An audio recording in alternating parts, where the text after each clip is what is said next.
Doing my own research on the Titanic conspiracy theory, trying to figure out if I could prove it or not. And I accidentally wound up making one of my most dangerous and important videos. Cause I started here, and I wound up here. And if you don't know what this is, today you're gonna learn some stuff. So there's this conspiracy theory that JP Morgan back in the early 1900s had something to do with the sinking of the Titanic because he wanted the Federal Reserve to get started. And three of the most powerful people that opposed the Federal Reserve were on the Titanic when it sank. And there's a lot of meat on that bone, and I wanted to see if I could find that evidence for myself instead of just believing a conspiracy theory. Plus, anytime you see the fact checkers come out in droves, you know you're on the right track. But it got me to thinking, where did this term conspiracy theory even come from?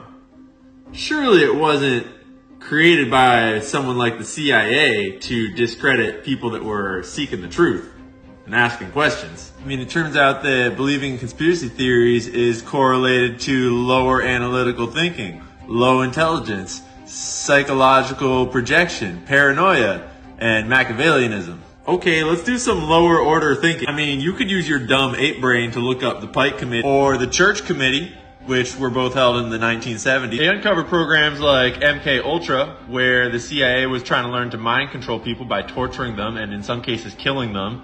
American citizens, prisoners, people in mental institutions. Oh, they also uncovered COINTELPRO, where they were infiltrating organizations like the Black Panthers, Martin Luther King, feminist organizations, environmental activism. Oh, and then there was Project Shamrock, where the major telecommunications companies were giving all of our information to this NSA. Yeah, that was long before the Freedom of Information Act. But conspiracy theories are generally designed to resist falsification, like having public congressional hearings where they are exposed to be true. Like in Operation Mockingbird, where the CIA paid journalists to publish fake shit. Like the Gulf of Tonkin, where they used a false flag or fake attack to start a war. Never heard of that before.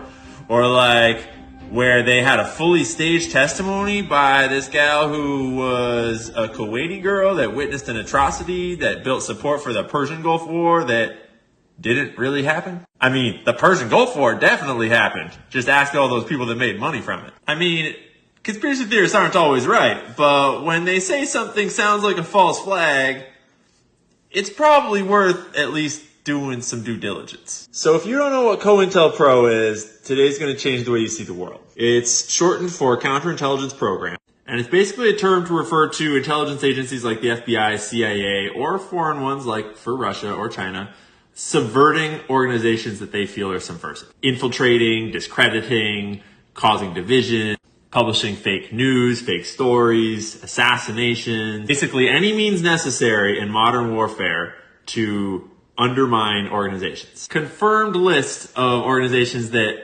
were victims of COINTELPRO include feminist organizations, Communist Party USA, Martin Luther King Jr., Nation of Islam, a bunch of leftist organizations up there, but also right organizations like the Ku Klux Klan.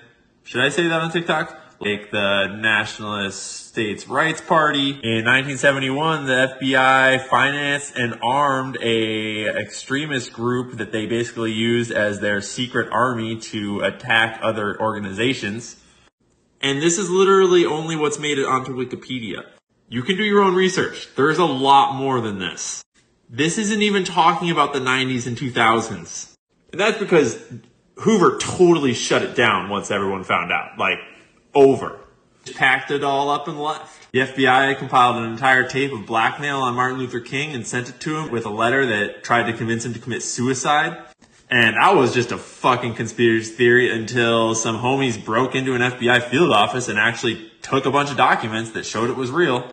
Again, that is just the tip of the iceberg here. Blackmail is running our country to this day. Journalists and news agencies have always played a big role in covert intelligence operations against us, the people, often with explicit consent from management of America's leading news organizations. The point of COINTELPRO is to create negative public image for target groups, to break down internal organization by creating conflicts, create dissension between groups, to restrict access to public resources, to restrict their ability to organize, to restrict the ability of individuals to participate by discrediting certain individuals. You starting to make any connections yet to modern day? They infiltrate organizations. And they conduct psychological warfare by publishing false media stories and leaflets under the name of target groups. They spread misinformation about meetings and basically co-opt target groups.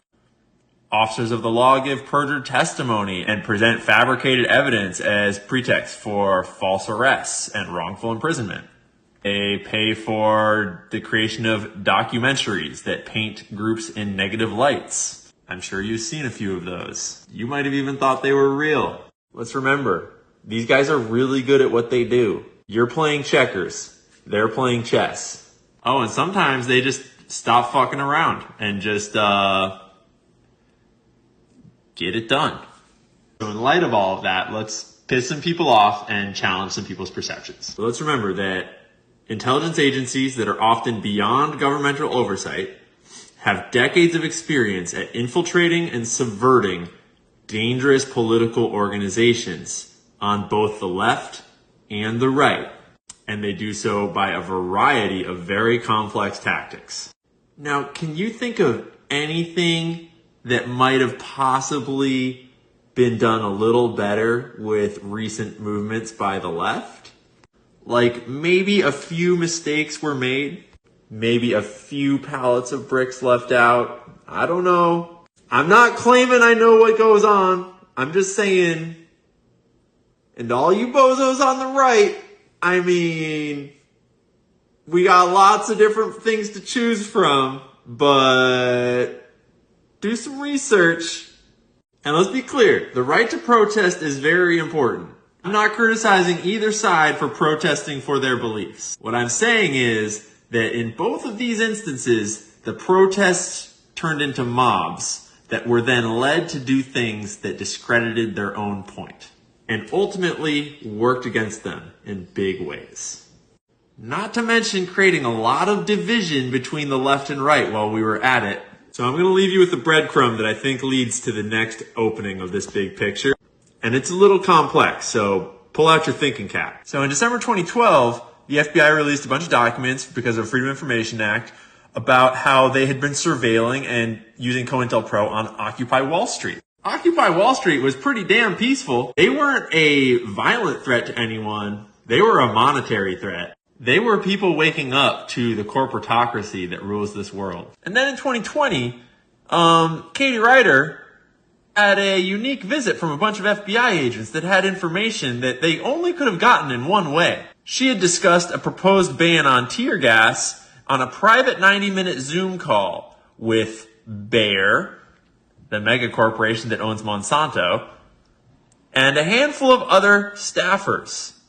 Ryder says the two officers refused to answer any questions about how they had become aware of this private meeting. Who on that call might have maybe had interests aligned with the intelligence agencies? It's not the 1970s anymore. The deep state is very well evidenced, and they've been operating for quite some time outside of public oversight. And the more I utilize my lower order thinking and low intelligence, the more it seems like maybe the people controlling this world aren't actually our elected officials. Maybe there are other alliances more powerful and with more influence than our elected officials. I mean, call me crazy. Who knows? So I never did figure out what the fuck happened to the Titanic, but I'm sure we'll still get to that. And just a disclaimer, TikTok, please don't censor this video. That is all public information, mostly on Wikipedia. It's not a secret. This is definitely not misinformation. And government, CIA, anyone else like that, y'all guys, this is just for educational purposes. I'm not calling for a revolution. I'm not calling for violence. I'm not doing any of that. I'm not far right or far left. I'm just some dude trying to read Wikipedia because I didn't pass high school and I'm trying to catch up on my education. Because this all started when